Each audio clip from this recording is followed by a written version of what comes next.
Most founders will look at a Hermes bot roster and assume 3 names means 3 safe workers. It doesn't. Hermes bot mode puts existing Hermes profiles into a desktop roster, so I'm going to show you what stays separate, what may be shared, and where the group limits sit. I checked Nous' bot mode and profiles guides against the desktop source and 254 passing plugin tests. By the end, you can decide whether one role is narrow enough, inspect the official controls that matter, and keep one founder decision in your own hands. On screen, you'll see official documentation, a clearly labeled limited desktop shell, and source-backed control names. Your first move is to write one role, the access it needs, and the decision it must return. Hey, I'm Johnny Nel. I spent years building businesses the old hard way, managing teams, scaling operations, and doing everything manually. Today, everything I built, from automations and no-code infrastructures to fully AI SaaS products, has AI helping in one way or another. Firstly, let me quickly show you this. In South Africa, we call this a braai. I build with AI tools that, in my opinion, anyone can learn to use. My mission is simple: to help creators, entrepreneurs, and business owners get clarity with AI. Let's build smarter together and enjoy this video. Nous' bot mode guide says a bot is a profile. The desktop gives that profile a name, a face, a place in a roster, and a persistent conversation surface called bot chat. The command line can still reach the same underlying agent. So you're not buying a new species of worker by naming on icon. You're making an existing Hermes profile easier for you to recognize, return to, and give a narrow responsibility. For a fictional harbor and pine studio, Maya could read a fictional client brief, while Theo checks a fictional offer, and Nia keeps a mock planning note honest. Those are role cards, not footage of 3 real bots.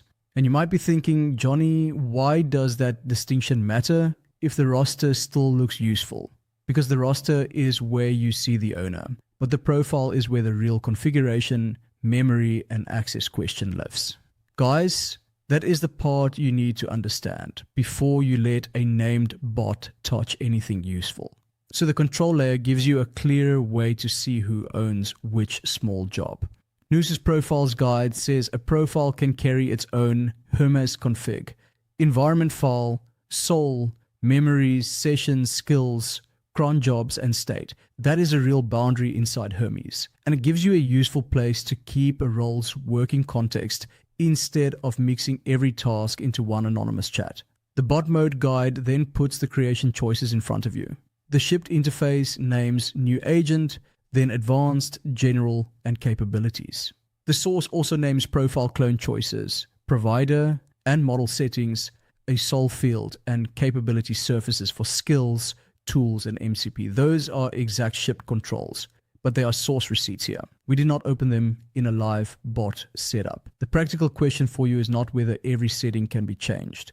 It is whether this role needs that setting at all. Maya does not need a broad mandate just because her title says client brief reader. You give her the smallest job that can produce a useful question, and you keep the founder's answer outside the bot. When you read those control names, you are checking a role against the work you will actually give it. The profile boundary is helpful, but it is only one column of the map. Now, bear in mind what the name does not separate. Nous' bot mode guide says a new bot shares the main profile's OAuth and token pool by default. The profiles guide also says a profile is not a file system sandbox, so a local terminal backend can still have the normal user level reach of that host, unless you deliberately change the configuration. That means a roster is not at an axis boundary. If you are about to make a finance bot because the icon looks separate from the rest of your work, pause and inspect the actual account and host access first. In my opinion, that check is the difference between a tidy role card and a messy assumption. You need to know what your bot can reach before you give it work, and you need to decide what still stays with you. And guys, that is why I made a small boundary starter kit for this episode. Inside the AI Founders Vault, I've put the Hermes bot boundary starter kit with the role and access worksheet, the fictional role cards, the routine brief, the group room agenda, and the community is building these systems together. The link is down in the description below. Now, back to the episode. Once you have the access question straight, the control names matter because they stop you from inventing a workflow that the product did not show. The shipped bot pane calls its routine area cron jobs. Its creation action is create cron job, and the dialog is new cron job with name, instruction, and when to run. Nous' guide says those routine results land in that bot's own chat history.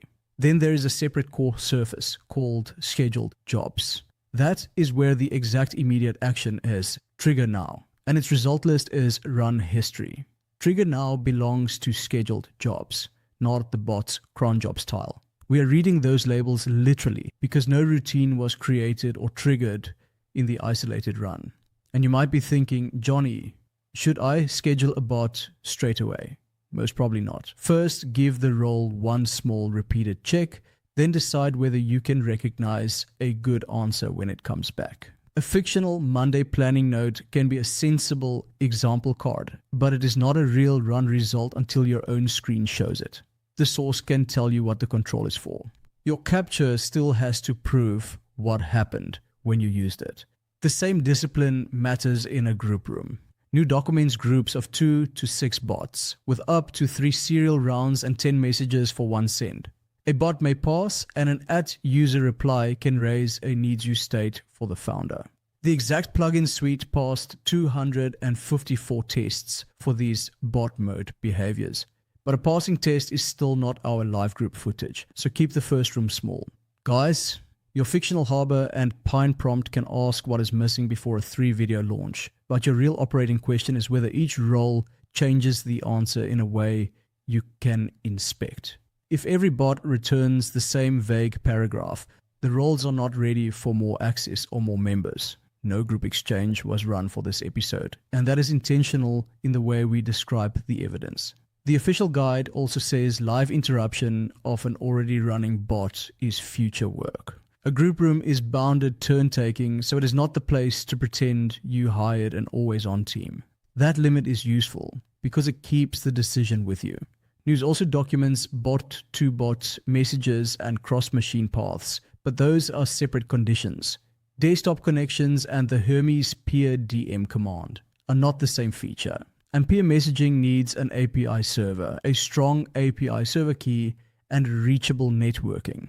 None of that was configured here, and I need to give you the production correction plainly. In the isolated test, we stopped before opening bots after Hermes consulted the authenticated GitHub CLI credential store through a Copilot fallback, even though credential environment variables had been stripped. No token was exposed, no prompt was sent, and the protected local Hermes install stayed unchanged. So the only desktop observation we use is limited. It is an isolated shell with an evidence tier label, and it does not prove the usable backend, the bot's pane, or any bot workflow. The official docs, shipped source, and the 254 passing tests support the feature statements. They do not turn those statements into a demo, and you should not treat them as one. That is the line I want you to keep. If the screen did not earn it, you label the claim by the receipt that did, because your audience needs the same clarity you do, and you need it before you give a bot real work. Big takeaways for me are simple. Hermes bot mode gives you a visible roster for real profiles, while the profile still owns the working context and the access check still belongs to you. The official guide also says the plugin can be turned off without deleting profiles, sessions, or cron, which is a useful reminder that the desktop layer does not own your whole Hermes life. For the challenge I have set myself, this lines up perfectly. I want AI work to be clear enough that I can inspect it, correct it, and keep the human decision where it belongs. Start with one narrow role, only the access it needs, and one founder-owned decision that must come back to you. I can't say too much as of yet, but there is a practical follow-up to this small team idea once there's an authorized, safe proof path. Which decision in your business still has to come back to you, even after AI has done the research around it? Drop it down in the comments because I'll be reading through them. If you feel called to it, subscribe to follow the journey. See you in the next one.